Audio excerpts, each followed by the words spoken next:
Oke, kita masuk ke pelajaran tentang Yunani 2. Hari ini kita mulai. Kita lihat materinya dulu ya.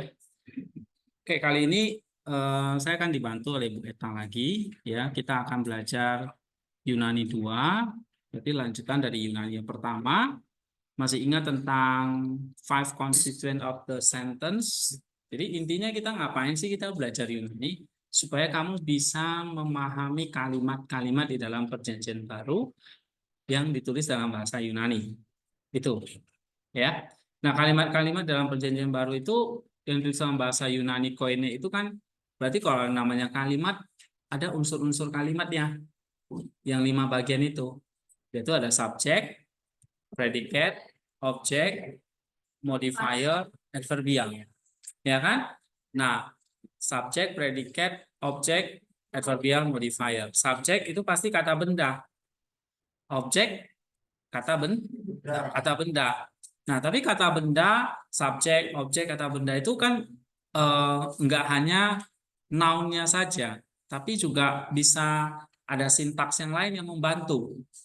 Ya, misalnya ada kata sifat, preposisi, artikel. Kamu perhatikan di sini. Nah, itu semua bisa membantu menjelaskan tentang kata benda. Noun-nya ini, syntax of noun atau nominalnya ini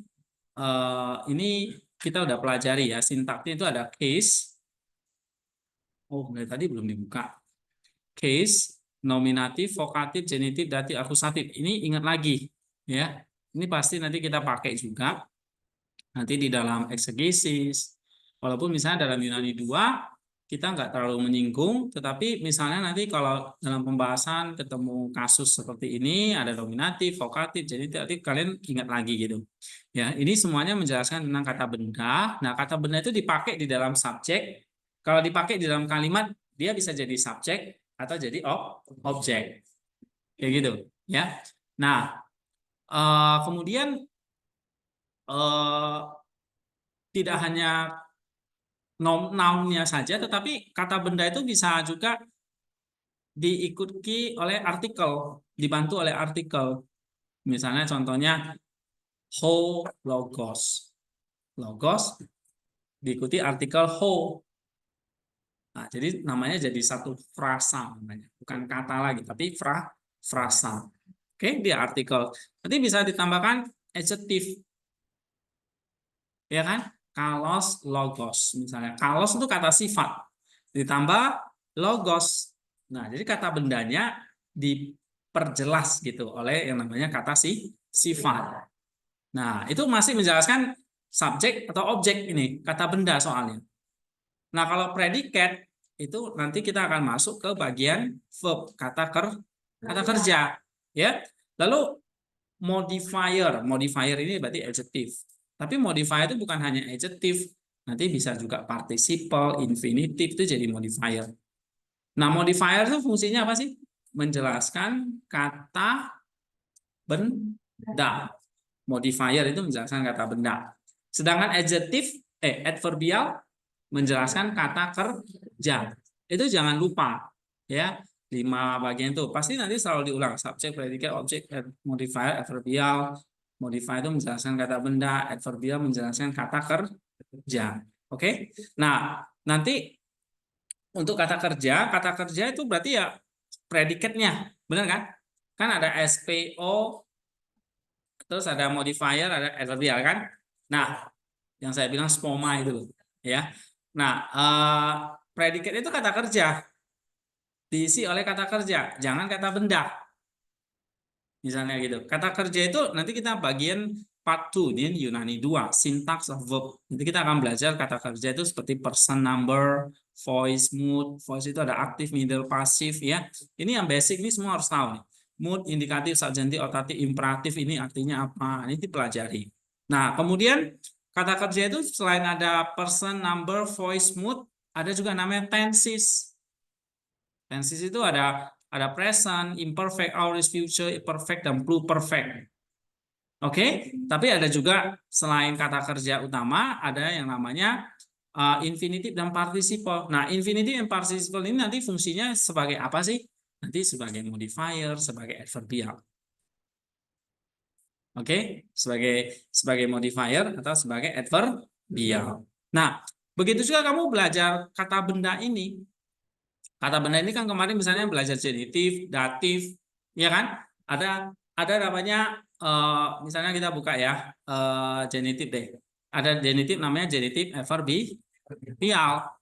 Nah, berarti ini kata benda bisa dipakai untuk menjelaskan kata kerja gitu. Jadi walaupun dia kata benda, tapi kalau dia jadi adverbial di sini, genitive of time misalnya nih, waktu, nih misalnya berpuasa, kata kerja kan? Tapi ada kata bendanya week, minggu, kata benda, ya kan? Atau dia datang, ini kebesaran, ini kekecilan. Mana nih yang pas? Oke, nah nih kelihatan nih. He came to him during the night. Dia datang. Datang ini kan predikatnya ya kan? Nah, ada kata benda yang namanya nuktos atau malam.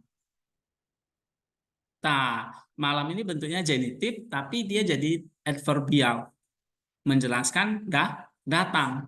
Berarti di sini kata benda fungsinya nggak cuma sebagai subjek atau objek, tapi bisa juga sebagai adverbial. Ya, bisa sebagai apa? Adverbial. Nah, kamu lihat kata benda ini ya, misalnya kasus genitif deh. Genitif mana tadi ya daftar isinya? Oke, genitif. Nah, misalnya ya, dia genitif itu bisa modifier, adjectival. Pokoknya kalau adjectival itu berarti modifier. Tapi dia bisa juga adverbial, genitif yang menjelaskan kata kerja. Jadi kamu lihat kata benda itu liquid ya. Liquid itu maksudnya dia bisa jadi subjek, jadi objek, jadi adverbial, jadi modifier gitu. Tapi nggak akan pernah lepas dari 5 itu. Pokoknya 5 itu dipegang. Subjek, predikat, objek, adverbial, modifier. Pokoknya kita akan main seputar 5 itu aja. Ya, nah nanti kamu belajar kata benda, kemarin sudah belajar, oh ini ada adverbial kayak gini, fungsinya menjelaskan waktu, means, agency, dan sebagainya, ini nanti diingat ya. Nah, kemudian dia adjectival, oh berarti dia fungsinya modifier, menjelaskan kata benda. Kalau adverbial, dia menjelaskan kata kerja, itu harus diingat di pikiran. Nah, sama nanti kita Yunani 2 juga mainnya kayak gitu. Ya, jadi kita akan apa? eh, Mana sih akan belajar lebih lanjut lagi tentang spoma itu. Cuma nggak lagi di kata benda, tapi di kata kerja kita mainnya. Nah, kata kerja ini nanti dia akan berfungsi sebagai predikat pastinya, fungsi utamanya. Seperti kata benda, fungsi utamanya jadi subjek atau jadi objek. Misalnya ya, misalnya murid-murid itu sedang makan nasi. Murid-murid kata benda, jadi subjek. Nasi kata benda, jadi objek. Tapi kata benda itu kan nggak hanya menjelaskan subjek objek, tapi ada juga bisa menjelaskan modifier atau adverbial. Paham ya? Nangkap ya itu ya. Nah, itu kok gimana taunya? Kita belajar waktu di case ini. Gitu ya. Nah, kemudian nanti kata benda itu sendiri, misalnya subjek objek itu juga udah masuk. Subjek objek itu juga jadi di artikel bisa dijelaskan oleh artikel, adjective, pronoun, preposition. Nah, preposition ini udah ya. Nah, ini membantu menjelaskan kata benda ini semua.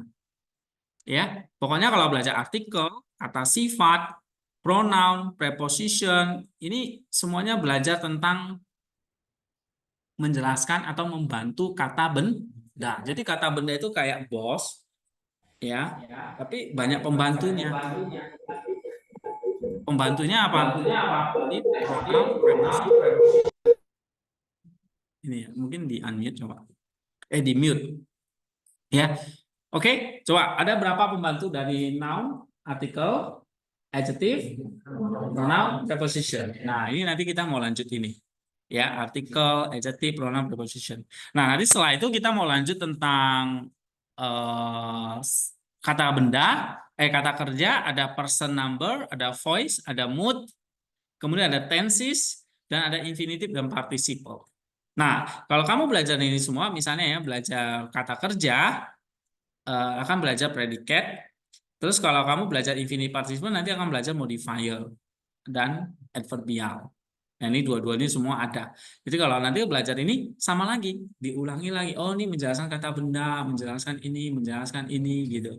Nah, makanya kalian tetap harus belajar sintaks ini, ya, yang diagram itu. Nah, itu nggak bisa dilepas. Misalnya ya, misalnya belajar diagram seperti ini nggak bisa lepas nih. Salah. NT diagram. Nah, ini kayak gini nggak bisa lepas. Ini semua isinya spoma semua ini.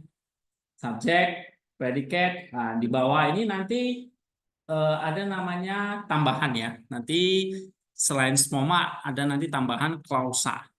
Di Yunani 2 kan kalian akan belajar. Nah, ini dia klausa. Tadi yang saya katakan, ngapain sih kita belajar Yunani? Supaya kita mengenal kalimat. Kalimat itu kayak gimana, Pak? Kalimatnya kayak gini. Kalimatnya kayak gini. Gitu. Ya. Jadi di Yunani kalian ini benar-benar belajar ininya. Sampai bisa sebetulnya target saya adalah mengenal ininya klausa nanti di halaman ini ya, klausa ini. Jadi ada macam-macam klausa. Klausa itu sebetulnya cuma dibagi dua, klausa utama dan anak kalimat. Jadi ada ibu kalimat, induk kalimat, dan anak kalimat. Cuma dua itu. Cuma anak kalimat itu nanti anak namanya bisa banyak ya. Ada anak satu, tapi ada anak 12 kan gitu kan. Nah, jadi nanti kita belajar nih macam-macam anaknya. Tipe-tipe anaknya ini banyak banget. Ya. Nah, kalau kamu nanti sudah belajar ini, kamu jadi ngerti baca ini. Nah, inilah yang saya maksud dengan klausa atau kalimat tadi. Tujuannya apa, Pak? Belajar ini supaya kamu bisa menerjemahkan dengan benar. Ya, ini di grup itu lagi rame ya tentang menerjemahkan apa ya, doa Bapa kami. Ada yang menerjemahkannya itu berbeda banget dengan Alkitab LAI kita. Jadi pada bingung nih mana yang betul gitu. Ya.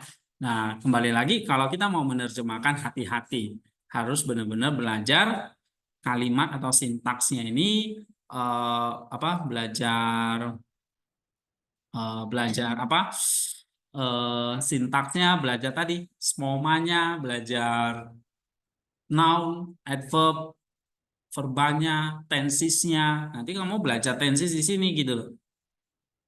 Ya, waktu kamu belajar Yunani 2, ini pasti belajar tentang tensis.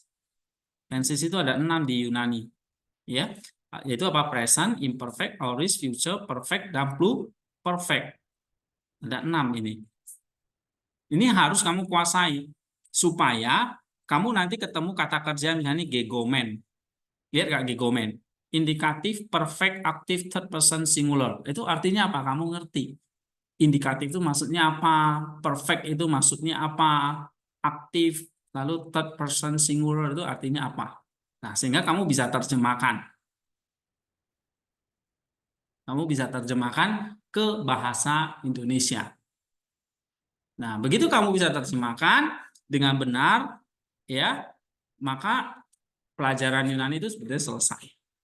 Tinggal nanti kamu masuk ke eksegesis nih. Jadi kalau kamu belajar Yunani 1, Yunani 2, dan studi PB, ada belajar studi PB kan? Nah, ini kamu sedang belajar lapisan 1 dari sebuah kitab suci. Jadi kitab suci itu punya lapisannya kayak batang pohon, ada kulit luarnya, tapi di dalamnya ada lapisan-lapisannya kan gitu kan? Ya, atau kayak kulit kita lah. Kulit kita itu kan ada lapisan-lapisannya gitu. Nah, atau kayak apa ya? Apalagi contoh yang ada lapisan bumi. Bumi itu kan ada lapisan-lapisannya. Ya, dulu belajar geografi nggak? Ya. Nah, ada lapisan-lapisan buminya kan. Nah, kitab suci itu juga punya yang namanya 4 lapisan ini. Ya, mungkin kalian belum pernah dengar ya. Istilah lapisan pertama itu apa? Literalnya. Nah, literalnya nanti kalian belajar di sini teks aslinya. Ya, teks aslinya apa? Kita pakai Nestor Aland atau Byzantine Text Form ya. Kalau PL kita pakai Ibrani atau Septuaginta. Oke, versi Masoretic Text ya. Nah, ini teks aslinya yang sedang yang mau kalian tuh bisa baca dan bisa nulis gitu loh. Udah selama ini dilatih kan? Oke. Itulah sebenarnya kenapa kita perlu belajar Yunani ini tulis baca itu karena ini kita harus tahu teks aslinya. Oke. Supaya nanti ke depan kamu baca Alkitab bisa dari teks aslinya. Mau nggak baca Alkitab tuh nanti waktu kalian doa pagi bacanya Yunani semua gitu. Hah? Ya kan? Ada Alkitab Yunani nggak? Oke. Jadi bacanya Yunani semua gitu. Ngerti nggak? Nggak ngerti nggak apa-apa dah. Oke. Ya. Baru setelah itu kalau udah bisa teks aslinya ya belajar sintaksnya ini dia. Nah, sintaksnya ini di Yunani ini. Sintaktik formnya kayak gimana? Ini dia. Tapi kalau kamu cuma hanya bisa ini, maksudnya gini, kamu bisa lihat ini tapi nggak paham maksudnya apa ini, ya, kenapa ini di bawah, kemudian ini di bawah, terus bentuknya kayak gini nggak bisa jelasin ya percuma. Oke, ya. Tapi kalau udah bisa sintaktik form ini enak banget. Ini intinya adalah spoma aja nih, subjek, predikat, ini subjek, ini predikat. Nah, ini namanya anak kalimatnya. Anak kalimat ini punya anak kalimat lagi gitu loh. Ini agak sulit memang ya. Nah, misalnya nih, ini subjek, di sini predikatnya 1, 2, 3, 4. Gampang. Jadi ada 4 klausa ya, satu subjek. Oke. Di sini subjeknya, kemudian ini ada 1, 2, 3, 4 subjek predikatnya. Lalu ada objeknya ini 1, ten guneka, auten, honoma itu objek. Ya. Dan bawah-bawahnya ini apa? Modifier atau adverbial. Kurio itu modifier, ya kan? Nah, terus nanti misalnya auto itu modifier gitu. Apo, nah ketemu preposisi nih. Apo tuh apa ini? Support, subnu. Ini berarti pasti ketemu preposisi, pasti ketemu kata benda kan? Genitif misalnya. Apo plus genitif. Oke, genitif apa ini? Adverbial menjelaskan kata eger teis bangkit, ya, bangkit dari tidur, gitu. Nah, kata tidur ini menjelaskan apa? Adverbial. Adverbial apa? Kamu belajarin lagi tentang genitif adverbial, paham nggak? Ya, nah ini ada adverbialnya, ada modifiernya, ada subjeknya, ada predikatnya, ini gunaika, auten, omona itu ada objeknya. Pasti seputar itu doang. Spoma itu nggak akan lari. Cuma di dalamnya, dalam spoma itu ya ada kata benda. Jadi ini ya, lagi ini kan biasanya spoma. Oke, cuma spoma itu kan diwakili oleh apa? Ada kata benda, ada kata sifat, bahkan nanti sampai infinitif, participle. Ya, ada kata kerja di sini, ada apa lagi? Ada kata, ada preposisi dan macam-macam. Ya. Nah, urutannya itu sudah benar, seperti cara belajarnya itu sudah benar. Ikut model ini. Nah, ya. Nah, ikut model ini. Jadi kalian udah diajarin kata bendanya, diajarin nanti preposisinya gitu. Nah, nanti belajar artikelnya, belajar kata sifatnya. Habis itu baru belajar kata kerjanya. Nah, ini semua spoma ini. Dipakai di dalam spoma. Nah, spomanya di sini. Paham? Tapi spoma ini terdiri dari apa? Ya ada kata bendanya kan? Ada kata kerjanya, ada tadi apa?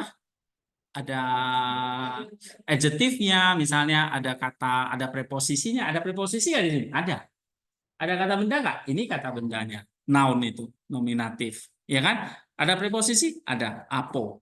Oke? Ada adverbialnya nggak? Ada. Ini up. Nah, jadi macam-macam. Sehingga spoma itu ini dia. Nah, dengan bisa spoma ini, maka sebetulnya kalian tinggal satu tahap lagi belajar menerjemahkan. Ya, ini tugasnya.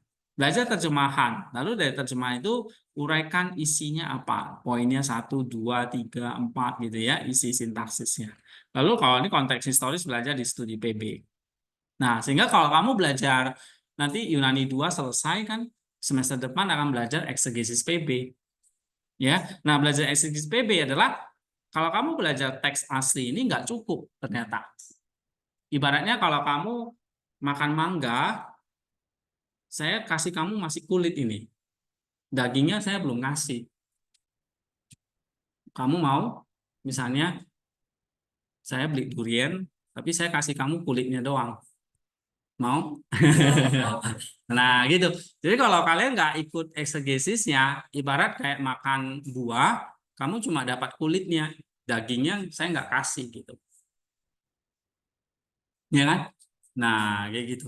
Jadi kalau kamu mau dapat dagingnya ya belajar eksegesisnya. Eksegesisnya adalah ini dia. Ibarat kalau tubuh manusia itu, kalau manusia itu kan ada tubuh. Tubuh kita inilah lapisan satu ini. Ya. Jadi kalau kamu belajar Yunani, kamu sudah belajar tubuhnya nih. Tubuh dari Alkitab itu teksnya. Oke? Tapi di balik tubuh itu, di dalam tubuhmu ada apa? Hah? Ada tulang daging, ah, hati, ada apa? Cacing juga ada kan? Ada apa? Iya, ada jiwa atau roh gitu loh. Maka tubuhmu hidup gitu. Kalau nggak ada jiwa atau rohmu dicabut, tubuhmu mati gitu. Jadi roh itulah sumber hidupnya dari tubuh kamu. Paham nggak? Gitu. Nah, sama kalau kamu belajar Alkitab, misalnya hanya belajar teksnya aja, ngerti ngerti Yunaninya seperti ini, ya, kamu bisa jelasin, bisa terjemahkan, tapi kamu nggak punya rohnya atau jiwanya yang mati. Ya, kalau kamu punya tubuh, tapi jiwamu dicabut, tubuhmu mati nggak? Mati. Sama seperti kalau kita belajar Alkitab atau mau khotbah tentang Alkitab, tapi kamu hanya belajar teksnya doang, tapi nggak ngerti rohnya, ya. Atau di sini lapisan keduanya ya mati. Biasanya kalau kita baca Alkitab kan gini ya, kita udah baca teksnya, oke, mungkin ya masih pakai terjemahan lah ya, LAI. Misalnya kisah Yunus dimakan ikan 3 hari 3 malam, ya kan? Oke. Terus biasanya kamu akan langsung khotbahkan apa? Moralnya kan, gitu. Kamu akan ngomong ya Yunus itu nggak taat sehingga dihukum Tuhan, gitu kan? Nah, jadi kita jadi orang Kristen tuh harus taat supaya tidak dihukum Tuhan. Itu kan paling gampang gitu, benar nggak? Nah, kamu baca Alkitab, iya, kamu ambil dari kitab Yunus. Oke, itu udah lapisan satu, teks aslinya. Oke, kamu lihat historisnya, kamu bisa baca buku, ya kan? Terjemahannya ya udah ada lah di LAI, kamu tinggal ambil. Tapi begitu itu, eh, kamu kalau nggak belajar eksegesis, kamu nggak ngerti misalnya langkah nuhnya, apa rohnya atau noetiknya, maka yang kamu khotbahkan itu nanti hanya moral aja. Ibarat tadi tubuh tanpa roh artinya apa? Mayat, mati. Tubuh tanpa roh itu apa? Mati. Nah, kalau kita khotbah atau kita belajar kitab suci hanya sampai level belajar Yunani itu nggak cukup. Mati. Karena tanpa roh nanti. Paham nggak? Oke, nggak paham ya sudah lah. Ada pertanyaan sampai di sini? Jadi untuk apa kita belajar Yunani? Hah? supaya kamu bisa mengerti teks asli kalimatnya. Lalu untuk apa kamu ngerti kalimatnya ini? Spomanya itu untuk apa? Supaya kamu nanti bisa eksegesis, bisa langkah ke lapisan yang kedua. Nanti eksegesis ketemu saya lagi. Nah, pokoknya sampai bosan deh kali ketemu saya. Ya, tapi saya tahu diri lah. Nanti kasih yang lain aja yang ngajar. Kasih etal saya yang ngajar ya. Gitu. Karena kalau kalian cepet nangkap, saya semangat ngajarnya. Tapi kalau kayak tadi di kelas tuh ngantuk-ngantuk gitu ya, si siapa tadi sampai gini. Ya, ini kayak model Sonya kan gitu dia. Bentar. Nah, ini repot kita. Oke, jadi itu gunanya kalau belajar Yunani 2, belajar Yunani 1 dan 2, kita mau nangkap di balik teks ini, misalnya teksnya ini ya. Oke, Nenong, teks Yunani ini ada rohnya. Karena ini kayak tubuh kita.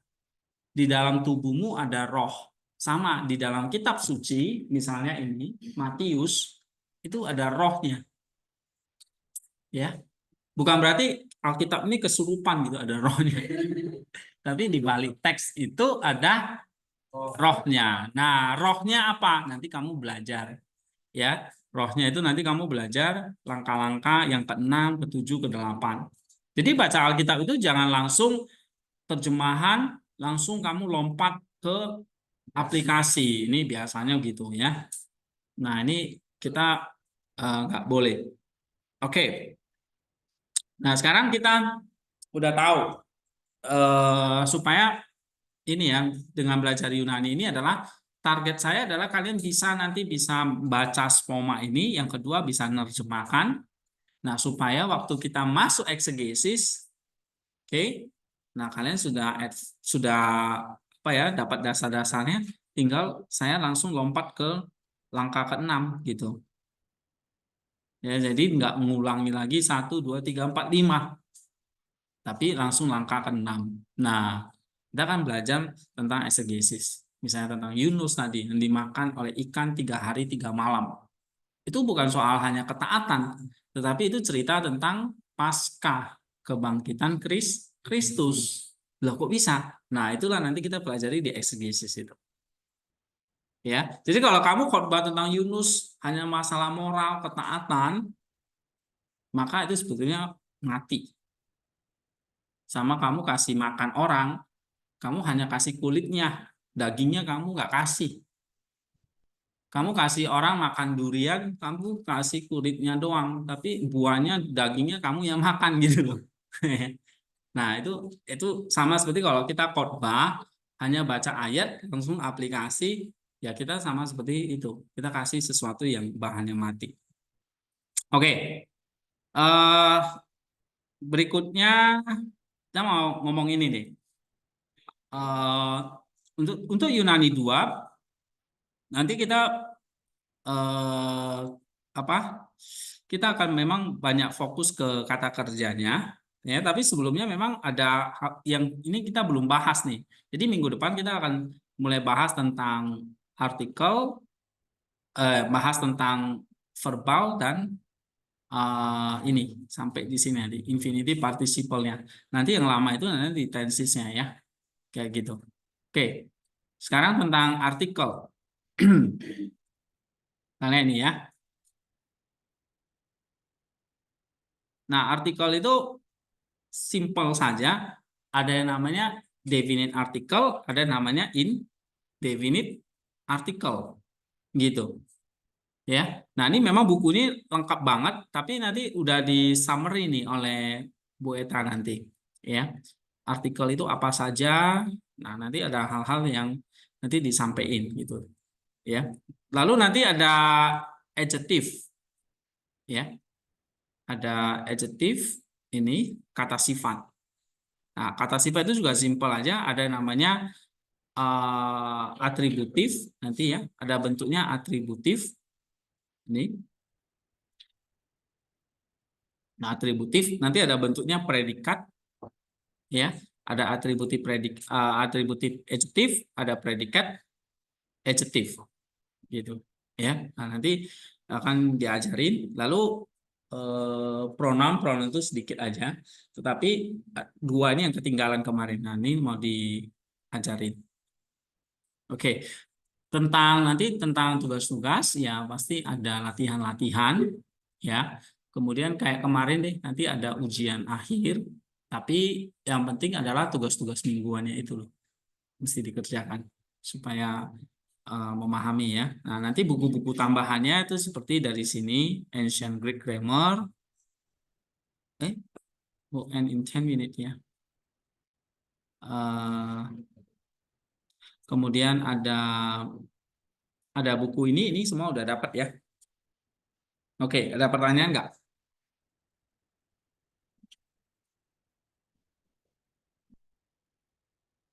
Hmm? Kalau nggak ada,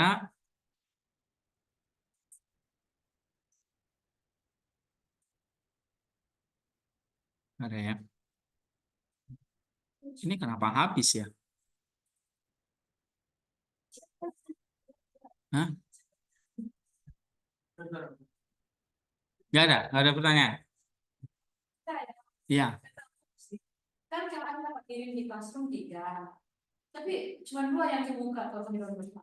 Tapi ini nggak dibuka lagi. apa itu? Yang mana? Nanti Yang dikirim ulang deh. yang Diganti. bikin ibu reader pakai yang ice cream kali. Iya, harus pakai yang ini kali. Enggak, ini semua PDF kok. Oh, yang satu nggak usah lagi. Yang mungkin Mounts itu, ya.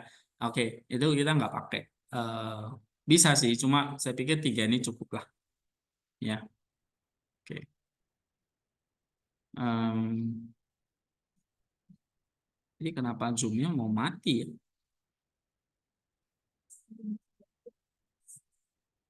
Hah? Ini kenapa Zoom-nya mau mati, ya?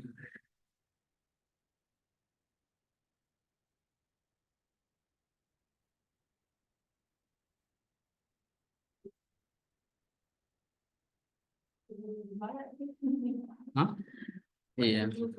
Nanti mungkin adjective dulu, ya, Kak. Adjective dulu, habis itu artikel. Oke, kalau enggak, kita masuk ke bahannya nanti disampaikan sama Ibu Eta. Jadi matiin dulu deh.